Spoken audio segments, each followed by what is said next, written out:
Quedó planteado entonces el tema. Gracias, Daniel, por haber aceptado la invitación. Lo mismo, Enrique. Precisamente intentamos reflejar lo que fue el espíritu del documento que ustedes firmaron. Por eso buscamos dos exfuncionarios de gestiones distintas. Sí. Porque no es fácil encontrar entre los argentinos coincidencias. Y precisamente queremos destacar este gesto de que, bueno, no solo ustedes, sino otros 6 colegas hayan firmado un documento que yo lo leí y me parece simplemente descriptivo de la situación, pero bueno, parece que al gobierno le ofendió. La primera pregunta es: ¿por qué creen que el gobierno se ofendió ante la difusión de o la presentación de este documento? A ver, Javier, creo que la noticia es la que subrayaste. 8 exsecretarios de distintas administraciones de la democracia se pusieron primero a dialogar, después a discutir y después a consensuar.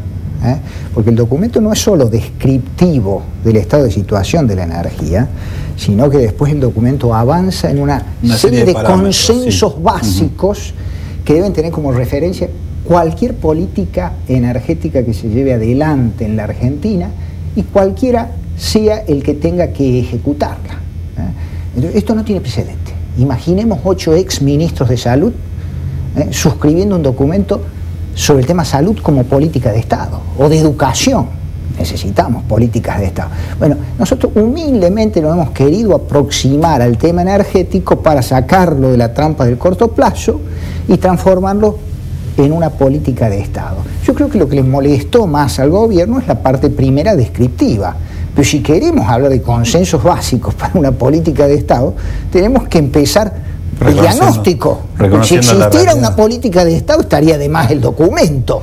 No existe, la energía está entrampada en el corto plazo y por eso hay que discutir la salida de este problema hacia el largo plazo. Yo creo que la suma de los cortos plazos en los cuales hemos estado actuando en la energía argentina nos ha llevado a problemas de largo plazo. Nos está llevando a un callejón. Claro, y hoy no se sale de este atolladero si no es hacia el largo plazo.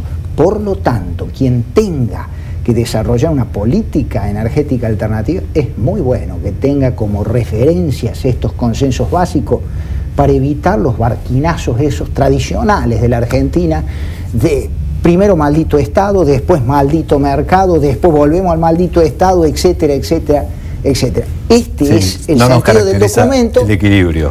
Este es el sentido del documento y creo que lo que molesta fue la parte del diagnóstico, pero debemos aclarar que el documento le fue enviado primero. Eso le quería preguntar a Enrique, porque el mal advertido, la persona que no está informada, puede llegar a pensar, bueno, le molestó que lo difundan por los medios, claro, sin antes ir a tocar la puerta y decirle, mire, estamos trabajando en esto, queremos acercarle esta sugerencia. Pero esto no fue así, ¿no, Enrique? No, para nada. Al contrario, la cronología arranca, para hacerlo rápido, en diciembre, en una reunión del CARI. Ahí hay un cierto acuerdo entre 2 o 3 exsecretarios de la importancia que tendría esto. Nos fueron convocando, nos fuimos juntando, elaboramos ese documento con todas las discusiones que tiene esto, porque efectivamente hay que poner de acuerdo, o nos pusimos de acuerdo, personas que tenemos algunas diferencias en las cuestiones, sobre todo instrumentales y demás, pero la necesidad obligaba. Con fecha 13 de marzo, este documento fue presentado en la mesa de entrada de la Presidencia de la Nación, con nota dirigida a la señora Presidenta y con pedido de audiencia. ¿Alguna vez recibieron respuesta? No, ninguna respuesta. Dejamos pasar un tiempo que nos pareció prudencial no pretendíamos que el 14 nos dijeran adelante, y a partir de ahí se empezó a gestionar la conveniencia. A partir de la conveniencia de hacerlo público, se empezó a gestionar un ambiente que coincidimos en que fuera un ambiente más bien académico, porque esto no tenía una connotación política. En realidad es una cuestión como la energía, que no es una ciencia oculta, pero requiere un cierto grado de especialización. Y la Facultad de Ingeniería parecía el ámbito más adecuado para una cosa de este tipo. Ahora, las autoridades de la Facultad de Ingeniería los invalidaron por decir que era un acto político, como si eso fuera una mala palabra. Además, en la universidad pública, eso es directamente consagrar, es decir, bueno, la noche de los bastones largos ha triunfado, no se puede discutir política en la universidad. es una novedad. No se puede hacer debate. Pero si fuera además, si fuera a discutir política, no se puede discutir política en la universidad pública argentina. Entonces Onganía ha triunfado. Por suerte, Javier, tenía razón Voltaire. Las ideas no se matan. ¿Podemos repasar algunas de las cosas? Señor director, tenemos algunas placas que tienen que ver con el documento. Y esto tiene que ver con algunos puntos que plantearon precisamente en el documento. 54 pozos exploratorios de petróleo hubo en 2008. En 1998 eran 75 los que estaban en funcionamiento, ¿sí? ¿Sí?